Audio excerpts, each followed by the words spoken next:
You are listening and watching to a very special podcast. Here we have more on Sylver Eden, so please enjoy. Thank you. Sylver was running into this dream-looking state of woods, of a path. This was her world.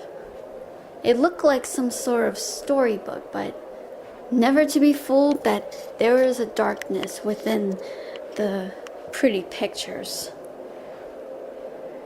She found Barrere just standing there. What are you doing?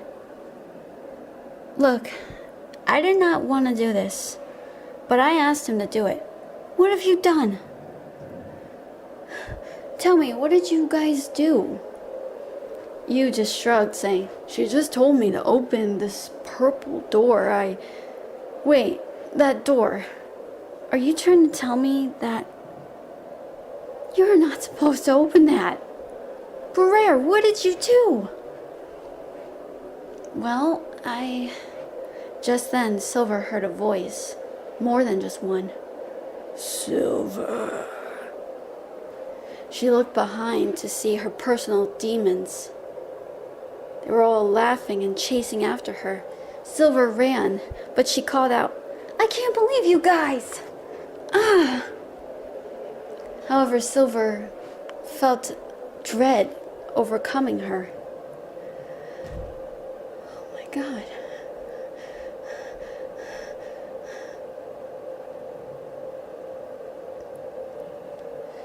Oh my God. Why? She looked behind. She was thinking to herself, I was only doing it. I was just trying to avenge her. I wasn't trying to do anything wrong. But she heard Barrere cry out, Sylver! But Sylver ran faster. However, she heard a voice in her mind, despite all the people yelling at her. She heard one voice that broke all of the noise. Sylver Eden, you can't escape from fate. You can't escape. That's when she felt something wrapped around her and pulling her up. Sylver was panicking. She was suspended in the air by her wrist. She was frightened. She didn't know what was going on. You are terribly late, young lady, the person said. She looked to see a lion with wings. Sylver began to kick and thrash. Put me down! Put me down this instant! She demanded. You want me to put you back down there with them? My friends, they're in trouble with them. Don't worry, she'll take care of it. The lion figure said, Now, you're not in trouble, but I want to talk to you. Something. Okay, Sylver said. She puffed her cheeks a bit as she let out a big breath of a sigh.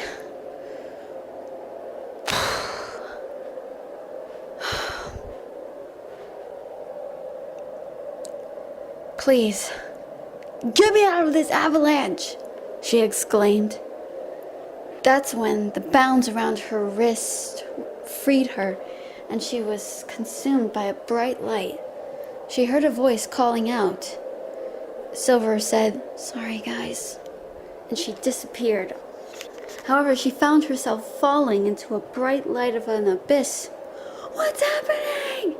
She cried out. Then she landed amongst flowers. Whoa. Then she saw a small table with teacups. She looked over. I assume this is not some sort of mad tea party? She saw there was a man. It looked like a wise man. However, he was busy drinking his tea. Sit, Sylver. We have much to discuss. Like I told you, you're not in trouble, but I want to speak to you. Yes, sir. Sylver managed to plop herself in the chair.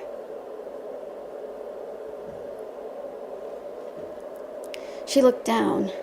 She saw there was a cup with her favorite orange juice and a hint of a straw. Oh, come now, this is not necessary, she said.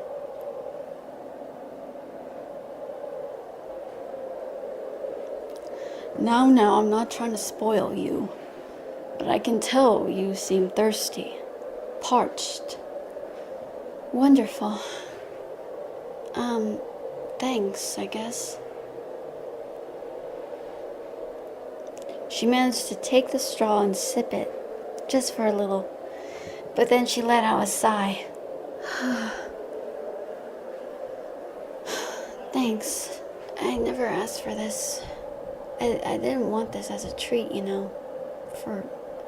I know. But you have to admit, they deserve what was coming. You warned them about it. I know. And also, maybe it wasn't your place, but justice was coming to make the brink of it. But that girl seems so nice. I know it's not a big excuse for anything, but that's not fair.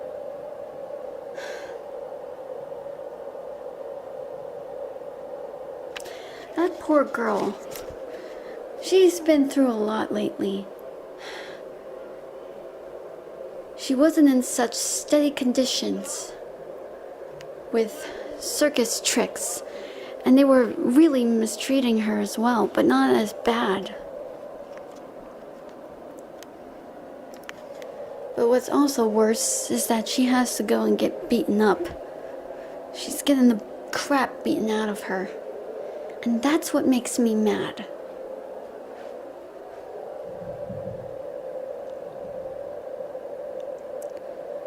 Sylver said. She was crossing her arms. I just don't understand. You have to let things flow for a bit. That is part of life. There is nothing you can do about it. It's part of the whole process. Well, the whole process of life sucks. There has to be justice. Maybe a miracle. Perhaps. People are quite upset with what is going on in the world. There's terrorist attacks. There is a lot of things to do with politics. Oh, please, don't get me started with the stupid politics.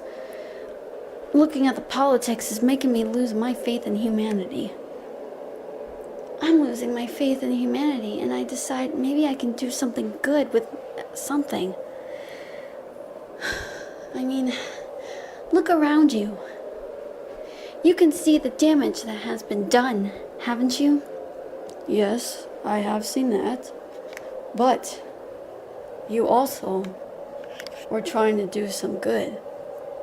But also you have some sort of sin inside of you. Oh God, don't you dare. I know. Everyone has sins. But we can't let religious figures judge us for it. But they also tell you you cannot be too imprudent with yourself. Imprudent? Excuse me. I'm not acting on this sin. I know you're not. But they think you could be if it's not treated. It has to be done with prayers. I'm not acting on such savagery. I'm just acting as a human. You know, I've been a prude for a long time. I just want someone to love me, but I have so many insecurities about my body. I mean, I lost a lot of weight, but that's not the issue. It's... yes, that problem. I just want to feel comfortable in my own skin, but I can't because I feel so gross. Yes, but it's not just you. It's other women that suffer this situation. What's worse is that you alone are responsible, but you're not being held against it. You want to take responsibility. I do. It's just, every time people tell me I have to take responsibility, I'm trying to figure out, like, admitting my mistake, yeah, but what else do they want me to do? Maybe write an apology? I don't even know if they do have any families. I don't know if they're gonna get mad at me. But you know something? What happened to justice? Justice comes as it is. Sometimes it's wrong. And some people don't have anything against an innocent person, but they go and execute them anyway. It doesn't sound right. They should even look to see what it is. And they are just good people that haven't done anything wrong.